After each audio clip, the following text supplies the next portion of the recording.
Hi everybody, welcome to Math with Mrs. Lehman. We are working on the mean today. So we are going to talk about lesson 7, I believe. Let me double check. And we're going to talk about variability within data sets. So yeah, oh no, we skipped 7. We're on lesson 8, page 41 of your module notebooks. But before we do that, we are going to review how to find the mean. So is there anyone in here who would like to review with our viewers how you find the mean?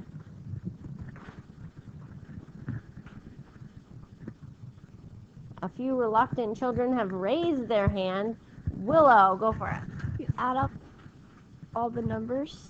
Yep. And then you count how many numbers there are, and you divide it by that number. Perfectly said. Find the sum, divide by the number of numbers, okay? So, you have this data set, and it's based on how many pets kids told me they have in my first period class. So, when you add those all up, what's our sum? 27. So we have a total of 27, and we need to divide that by how many people answered? 12. Yep. So what is 27 divided by 12?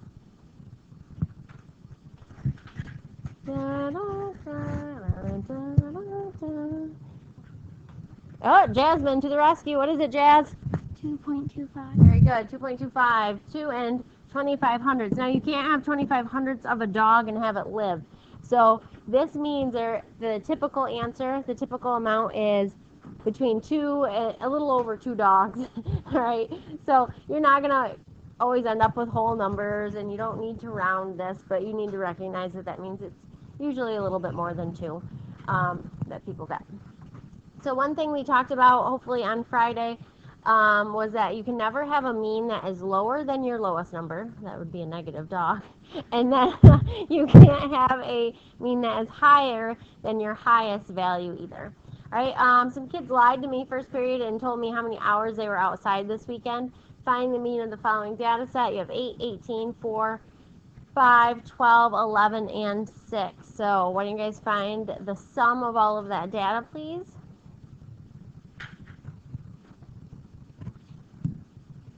So we have a total of 64. How many numbers were there? 7. So you can estimate your answer to be, 9 something. So 9 point what? 9.14. So, when you're rounding to the nearest hundredth spot, you actually have to look here, and I believe that was a 2. So, you got to figure out, is that 2 strong enough to lift that 4 up to be a 5? In this case, no, it's a little weakling. So it's 4 and below, it's going to let it go, and 9.14 will remain 9.14. So kids spent a little over 9 hours typically outside this weekend. All right, so we are going to move on now to look at some data sets involving temperatures of New York City and San Francisco. So example 1, we're going to compare 2 data distributions. It says Robert's family is planning to move to either New York City or San Francisco. Robert has a cousin in San Francisco and asked her how she likes living in a climate as warm as San Francisco. She replied that it doesn't get very warm in San Francisco. He was surprised, and since temperature was one of the criteria he was going to use to form his opinion about where to move, he decided to investigate the temperature distributions for New York City and San Francisco.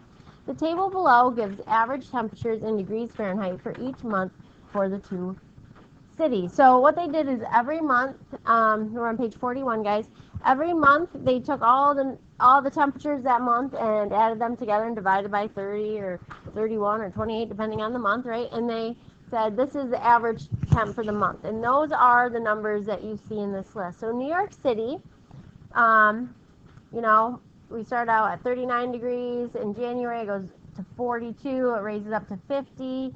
61, 71, 81, 85 is where it kind of peaks out, and then 88, it goes down to 84, I should say, and then 76, 65, 55, 47. So you can kind of see the temperatures rise and then begin to fall as it comes back to, the fall and winter. And then in San Francisco, in January it's 57 degrees, it goes up to 60, 62, 63, 64, 67, 67, 68. 70, 69, 63, and 58. So what do we notice about these 2 data distributions? How how are the temperatures kind of different in New York City than they are from San Francisco? Liz? In New York City during the summer months, it's like hotter. It is very hot, right? And then what about the winter months? The winter months in New York City, they're cold, and in San Francisco, they're warmer. Yeah, all right. So you guys can immediately notice that these are two very different climates, right?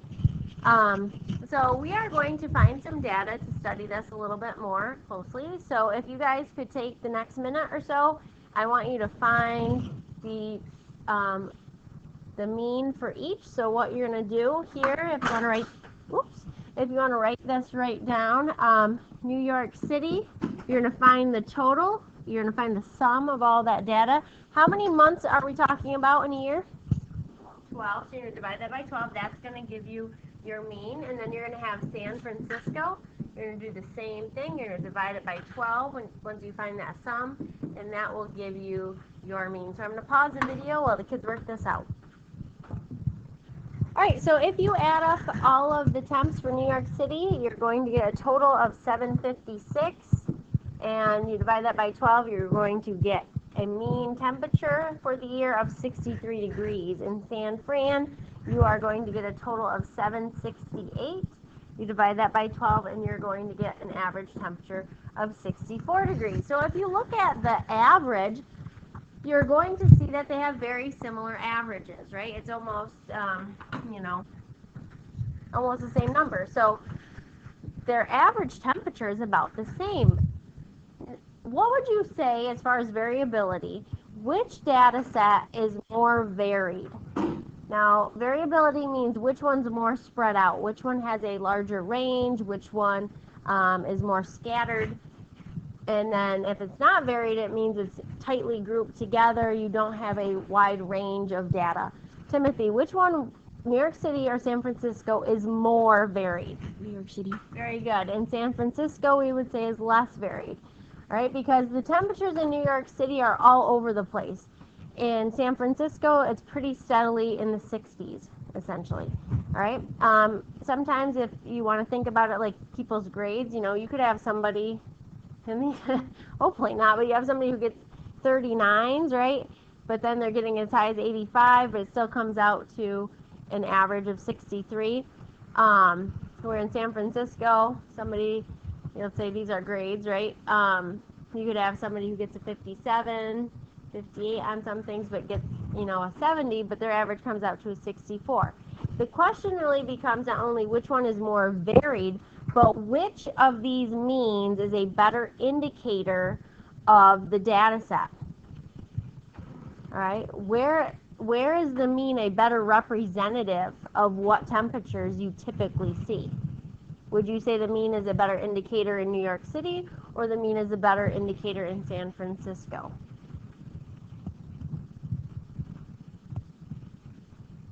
Willow's going to answer a lot of questions today. But I'm actually going to skip Willow because Julius hasn't answered one yet. Julius, what do you think? Oh, I wasn't paying attention.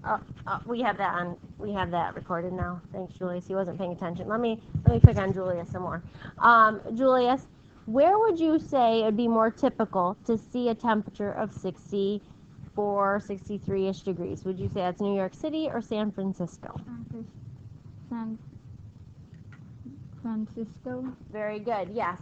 So that's more typical of what you would see. It's a better indicator of what is, the mean is a better indicator of the data set. And you're going to see a question similar to that on your homework this evening. All right, very good. So number 2 says, recall that Robert is trying to decide to which city he wants to move. What is your advice to him based on comparing the overall annual mean monthly temperatures of the two cities? So let's go ahead and say that the mean is essentially the same, right? So the mean for both cities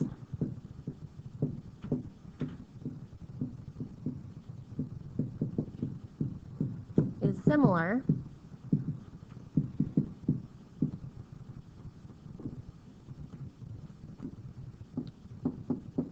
But the temps in NYC vary greatly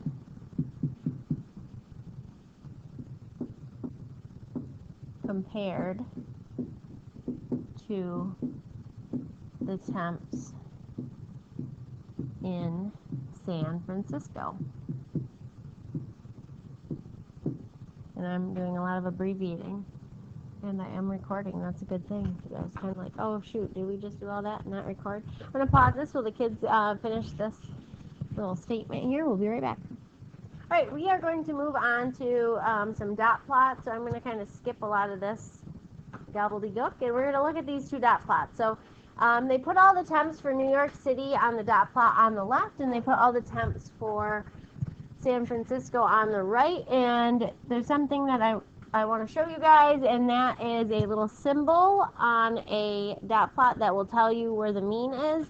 And tonight in your homework, you're going to be responsible for finding the mean of the data sets you've been given and then putting the symbol there. So we said that the mean for New York City was 63 degrees. So we're going to put a little triangle, like a little fulcrum, right underneath there to show where that's kind of balanced out. Okay, so you put it underneath and it's like a teeter-totter. Okay, so I'm going to draw a little arrow to it, and I'm going to write down mean so that you guys can remember that in your notes. The temperature in San Francisco was 64 degrees. So again, we're going to put a little fulcrum right underneath that little triangle that shows that that is the balancing point. That's the measure of center mean. One thing I want to point out, when you have the mean, you actually can have a mean that does not have that as a value in the data set. So nowhere do we see a 63 in our temperatures for New York City. So the mean could be a different number than any of the numbers that you actually have in the set. All right? Does that make sense? Just like you could have an average of 80, 83 and never once have gotten an 83 on anything. All right? So the mean is kind of unique like that. We're going to talk about the median, where that can kind of have the same situation, but it's a little bit different. And then the mode, which definitely has to be a number in your data set. So we already did that question. So let's see. Let's skip to number 4. It says, describe the variability of the New York City monthly temperatures from the mean of the New York City temperatures. So do the numbers vary a lot from the mean? Yes or no? Do they vary a lot from 63 degrees? Yes or no? They're shaking their heads. Yes. All right. So, so we would say the New York City temps vary, spelled with an A, vary greatly from the mean. What we are going to work on tomorrow is mean absolute deviation, and that's where we figure out how much do they spread out from what's typical or what's the mean, okay? So we're going to find the mean, and then we're going to figure out on average how far away are our data values from that average. Describe the variability of San Francisco. So we are going to say the San Fran temperatures. San Francisco temps do not vary, or we could say they vary little, but they do not vary much from the mean. I don't know if that sounds the best, but that's what we're writing. So again, they really want to give you the idea of what the mean is, and is that mean a good representation of what you would typically see? Okay? I use fancy words to ask you that question, but that's all it's asking. Any questions so far? Okay. Let's see what else there is to answer here. All right. Compare the amount of variability in the two distributions. Is the variability about the same, or is it different?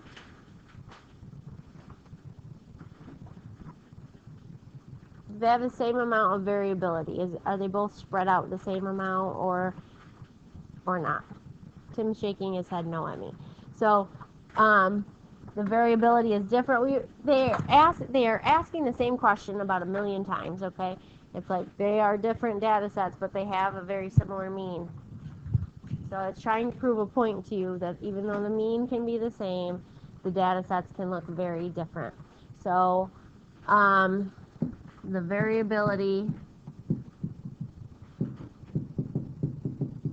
is different. All right, I think we're gonna wrap this up because it's just a series of the same question reworded 100 different times or different ways. All right, let's look at 7. That's kind of a good question. It says, if Robert prefers to choose a city where the temperatures vary the least from month to month, which city should he choose? So he does not want a lot of fluctuation in his temperatures. I don't know who I've called on. Have I called on you yet? I'm going to call on Kyle then. Go ahead, Kyle. San Francisco. Very good. San Francisco because of its low variability.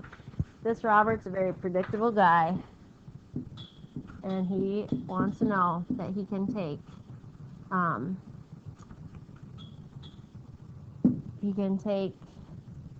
a smaller wardrobe with him to San Francisco. You will not need a heavy winter coat. All right, anyway, we are going to take a quick look at what's expected for your homework tonight. And then I will let you guys get started. And probably the viewers are watching this because they would like to see what we're talking about. So these are fun little things that we can work on tomorrow. But today we are on page 47. Question number 1 is your homework for tonight. And it says, the number of pockets in the clothes worn by 7 students to school yesterday were 4, 1, 3, 4, 2, 2, 5. Today, those 7 students each had 3 pockets in their clothes. So they went from having all different numbers of pockets to everybody wore pants with 3 pockets. Ooh, all right? So part A says draw one dot plot for what the students wore yesterday and draw another dot plot for what the students wore today. So you're going to have 2 dot plots. So again, you need to make sure you have a title on it. You're going to label this pockets, right? And you need the same scale. It says be sure to use the same scales. What do you think you're going to be able to count by since we have these numbers?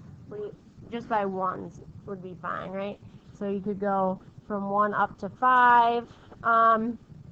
And then it says, remember, you're not skip. Well, it doesn't say this, but I'm telling you this. Remember, you don't skip. Like, you can't count by ones, and then all of a sudden, like, oh, I don't have any, for the other day, you can't just leave out numbers, if that makes sense. And then for each distribution, find the mean number of pockets. So you have to do part B and then go back up here and use that little triangle to indicate on your dot plot where the mean is. Does that make sense? And then part C says for which distribution is the mean number of pockets a better indicator of what is typical. All right, so make sure you answer that. So in which situation is the mean value a better representative of the numbers you see in that data set, is what that's asking. All right, so good luck with your homework tonight. If you could do that on a separate sheet of paper, that'd be fantastic, and then I can collect that tomorrow. I hope everyone has a wonderful evening and enjoys the sunshine. Have a great day. Bye. Bye. Bye.